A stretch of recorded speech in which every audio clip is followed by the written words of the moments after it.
When there is such division in the world, in our communities, what can one person do to help transform things to be more positive and life enhancing and connected?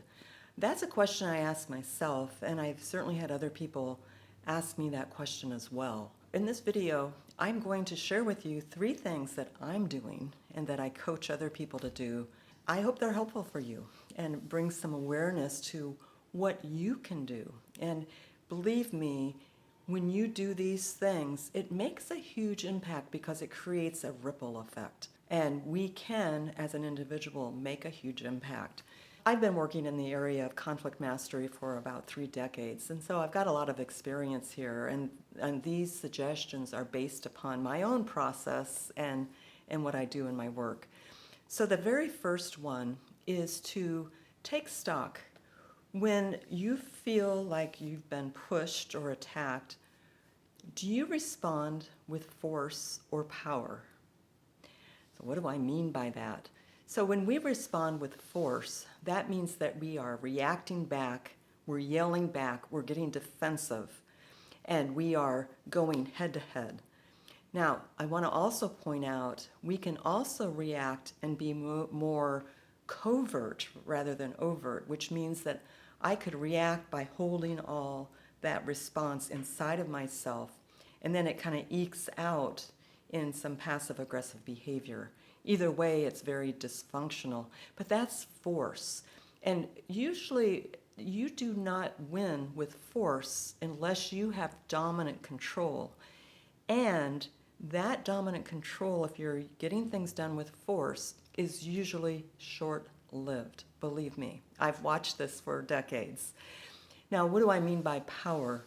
You know, power is rotational, and it's something that I teach in my work I call spiral impact. But that power is where we actually stay centered, we enter into and with, and we become the learner in the situation. And we're very clear on what our intent is, and our intent is to create connection rather than separation.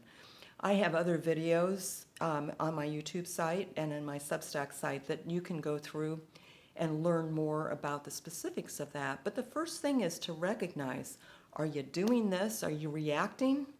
Because when you react, you give your power away. And do you know how to use your true power in situations? It's very liberating when you know how to do that. Okay, so number two may be a little more difficult and deeper, but also incredibly important, which is, have you looked inside at your own grievances and tried to heal them? And I say that because I know a lot of people have gone through some pretty difficult things in their lives. But when we hold on to that, it contaminates all of our communication. So many years ago, maybe you remember hearing of Wayne Dyer. He was a wonderful, wonderful teacher.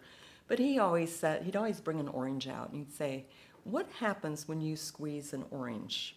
Well, you get orange juice. You get what's inside. And the same thing is true with people. When you squeeze a person, you get what's inside.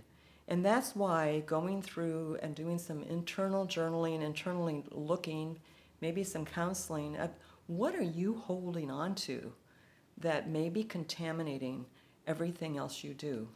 And you may feel very righteous about that, but it's not necessarily helping you because you're the one hanging on to it. It usually doesn't hurt the other person. But I always like that saying, and a friend of mine said the other day, we were talking about this, and she said, yeah, it's like when you point that finger, there's three fingers pointing back, and really take inventory of who and what are you holding grievances about. And that's something also I find really helpful, whatever your religious or spiritual belief system is, or what your any belief system is, that always helps me as well. Because I believe that what I put out, I get back. And so if I'm getting something back, I want to take a look at what am I putting out.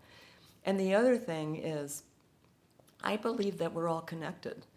I think we're all connected. And so when I create a grievance for somebody else, I'm creating it for myself. Those are just my belief systems. Do unto others you would like others to do unto you, or the golden rule is a pretty universally accepted thing, which is, again, looking at our own behavior, and if we have past grievances, working through those. If you're interested in more about that, let me know, because I can speak more deeply to that, either on a video, or if you'd like to check out something in person, that's great as well. Third suggestion I have, and you've heard this before, I've heard this before, and I tell you what, it can be a bit of an addiction. But watch what you are giving your attention to, particularly on social media. There is so much vitriol and anger on social media, and there's a lot of misinformation and opinions, and really be careful not to contaminate yourself with that, because there's bias on every side, and you really want to make sure, what are you putting in? Because I know if I sit and watch a bunch of reels at night, I find I get really agitated. So what do you do instead? Hey, go for a walk in the park. Read something inspiring for yourself. Have a good conversation with a supportive friend. There's a lot of things that you can do other than sitting there plugged into all the vitriol on social media.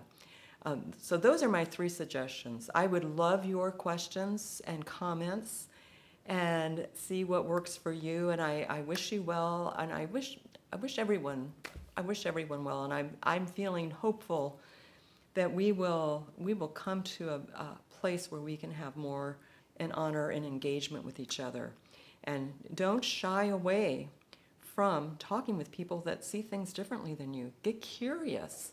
And also, you don't have to dive into the hardest part of the topics either. You can create those relationships without going into a bunch of political things all about that. So again, would love your comments, and until next time, thank you very much.